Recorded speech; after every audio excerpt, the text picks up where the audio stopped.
নমস্কার, সকলকে আন্তরিকভাবে স্বাগত জানাই। কেমন একটা স্নিগ্ধ রং দেখুন।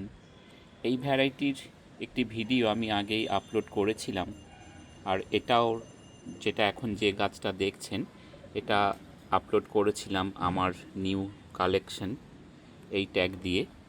তো সেই গাছটাকে আপনাদের সাথে নিয়ে এলাম। ছোট্ট একটা 5 ইঞ্চি পটে রয়েছে। যখন এনেছিলাম এতটা ফুল ছিল না, কিন্তু সামান্য যত্নেই গাছটা আজকে কী অবস্থায় পৌঁছেছে।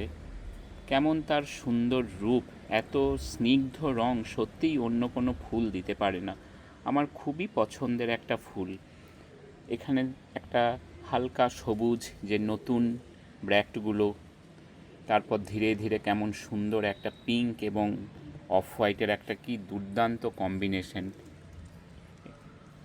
এটা যে সবুজ ভাব, এটা সব ফুলে এরকম পাওয়া যায় না। ছোট্ট একটা গাছে মন ভরিয়ে দেওয়ার মতো ফুল দিয়েছে।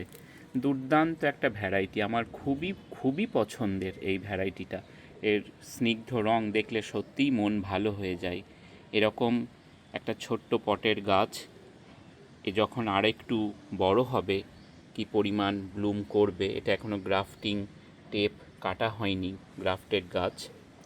দুর্দান্ত একটা ভ্যারাইটি। এরকম গাছ যদি আপনারা বাড়িতে রাখেন, যখন সকালে একবার এই গাছ দেখবেন, দিনের অন্য কোনো সময় দেখবেন, মন অবশ্যই ভালো হয়ে যাবে। এই ভ্যারাইটিটির নাম ইম্পেরিয়াল থাই ডিলাইট। ইম্পেরিয়াল থাই ডিলাইট একটা খুব সুন্দর ভ্যারাইটির একটা গাছ। হেভি ব্লুমার, রিপিটেড ব্লুমার, বারে বারে এরকম করে ফুল দিতে থাকে। আর এই ছোট গাছে মন ভরিয়ে যেরকম মন ভরিয়ে দিয়েছে, এ গাছ বৃহৎ আকার নিলে অবশ্যই আরও অনেক সুন্দর হয়ে উঠবে। আপনারা বাড়িতে একটা অবশ্যই রাখবেন ইম্পেরিয়াল থাই ডিলাইট। খুব ভালো হবে আপনাদের বাগানের সৌন্দর্য। আজকের এই ছোট্ট ভিডিও দেখার জন্য আপনাদেরকে অনেক ধন্যবাদ। ভালো লাগলে শুভমম গার্ডেন চ্যানেলটিকে সাবস্ক্রাইব করবেন আমার অনুরোধ।